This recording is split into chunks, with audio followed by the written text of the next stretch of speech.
समर्थ मंडळी, स्वामी समर्थांचे मानसपुत्र स्वामी सूत हरिभाऊ यांच्यावर स्वामींची विशेष कृपा होती. पण एकदा अक्कलकोटमध्ये स्वामी सूत भजन करत असताना त्यांच्या पायामध्ये खडावा होत्या. त्यावेळी स्वामी समर्थांचे सेवेकरी स्वामींना म्हणाले, आपण समोर बसले असताना आपला हा भक्त पायी खडाव घालून भजन करत आहे, हे काही बरोबर नाही. त्यावेळी स्वामींनी सुतांना खडाव काढून मग भजन करावे असे सांगितले. सेवेकरी या संधीची वाटच पाहत होते. त्यांनी स्वामी सुतांना वेळ न देता त्यांच्या पायातील खडावा काढून फेकल्या आणि त्यांचा अपमान केला.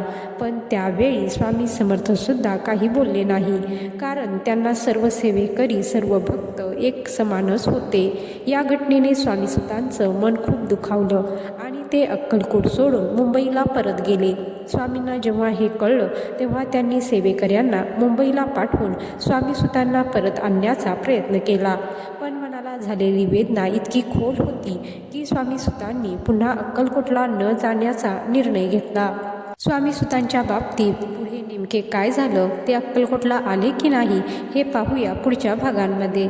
तर मंडळी, या कथेचा बोध हाच की भक्तीच्या मार्गावर बाहेरून मिळणारा मान अपमान हा क्षणिक असतो, पण गुरुवरची श्रद्धा मनात कायम असते. म्हणून कोणाचाही अपमान करू नका आणि दुसऱ्याच्या भक्तीचा हेवा करू नका, कारण गुरुच्या चरणी असलेली खरी भक्ती हीच सर्वात मोठी संपत्ती आहे. श्री स्वामी समर्थ.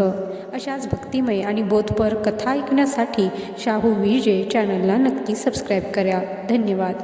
जय श्री स्वामी समर्थ.